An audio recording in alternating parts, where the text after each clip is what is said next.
بسم اللہ الرحمن الرحیم۔ نیو چیپٹر سٹارٹ ہو رہا ہے اور اس کا نام ہے گوسپ۔ اردو ترجمہ فرانسینین پروز ایک امریکی ناول نگار اور مضمون نویس ہے۔ اس نے گپ شپ کے موضوع پر ایک بہت عمدہ مضمون لکھا ہے۔ اس کے خیال میں لوگ گپ شپ لگانے کے بارے میں کوئی اچھی رائے نہیں رکھتے، وہ اسے ایک غیر اخلاقی حرکت سمجھتے ہیں۔ مصنفہ گپ شپ کے بارے میں ایک نرم گوشہ رکھتی ہیں۔ اس کے خیال میں گپ شپ لگانا کوئی برا کام نہیں۔ گپ شپ کا مطلب ہوتا ہے کہ وقت گزاری کے لیے بے مقصد گفتگو کی جائے، جس کا مقصد نہ کسی پر الزام تراشی اور نہ کسی پر تہمت بازی۔ گپ شپ افواہ سازی سے بھی مختلف چیز ہے۔ افواہ بغیر کسی حقیقت کے جلد پھیل جاتی ہے۔ گپ شپ لگانا اتنا ہی قدیم مشغلہ ہے جتنا زمین پر انسان کا وجود۔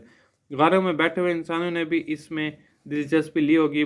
بڑے مزے لے کر اس نے اپنے مغالبہ آمیز واقعات اور دوسرے کے رویوں کے بارے میں گفتگو کی ہوگی۔ گپ شپ لگانے کے کئی فوائد ہیں۔ گپ شپ کے ذریعے ہم ایک دوسرے کے تجربات سے فائدہ اٹھا سکتے ہیں، ایک دوسرے کے قریب آتے ہیں، تھوڑی دیر کے لیے وقت گزاری کر کے تفریح حاصل کرتے ہیں۔ یہ لوگوں میں رابطے کا کام دیتی ہیں۔ گپ شپ تہذیب کی غریب رشتہ دار ہے۔ اس کا افسانہ یا ناول کے ساتھ گہرا تعلق ہے۔ اگر افسانہ نگار تجسس سے کام لیتا ہے، وہ اپنے ناول یا افسانے میں حقائق بیان کرتا ہے، اس کا طرز نگارش سنجیدہ اور مزاحیہ ہوتا ہے، تو ایک گپ باز انسان میں بھی یہ تمام خوبیاں پائی جاتی ہیں۔ اچھا جی، اس کی تعریف اور گپ شپ کی خوبیاں کیا ہیں، یہ ساری پڑھتے ہیں ہم۔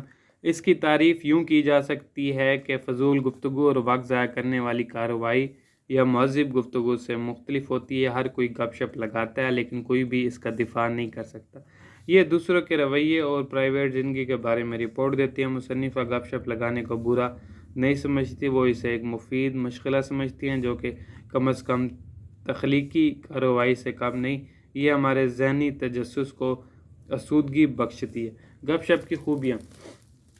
مصنف کے خیال میں گپ شپ سکینڈل اور غلط بیانی سے مختلف ہوتی ہیں۔ گپ شپ میں افواہیں نہیں ہونی چاہیے، اس سے لوگوں کو بدنام نہیں کرنا چاہیے۔ گپ شپ کرتے وقت جان بوجھ کر غلط باتیں نہیں بنانی چاہیے۔ گپ شپ کا مقصد صرف تفریح ہونا چاہیے۔ یہ عام طور پر کسی کے رشتہ داروں، دوستوں اور ہمسایوں کی پرائیویٹ زندگی کے متعلق ہوتی ہے۔ یہ سنجیدہ گفتگو سے مختلف ہوتی ہیں، یہ تفریح کا مرکزی خیال ہوتی ہیں۔ مصنفہ کا خیال ہے کہ یہ دوسروں کے متعلق بے ضرر گفتگو کو رواج دیتی ہیں۔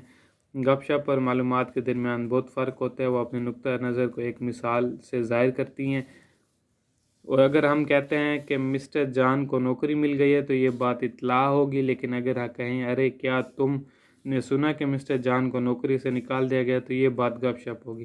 مصنفہ گپ شپ کا نہایت ہی مؤثر انداز میں دفاع کرتی ہیں۔ اس کا خیال ہے کہ یہ دوسروں کے متعلق نہایت ہی صحت مندانہ تبادلہ خیالات ہے۔ اس سے دوستوں کے درمیان سوجھ بوجھ میں اضافہ ہوتا ہے۔ بعض اوقات گپ شپ اخلاقی تعلیم دینے کا باعث بن جاتی ہے، کیونکہ یہ کینے اور تعصب سے پاک ہوتی ہے۔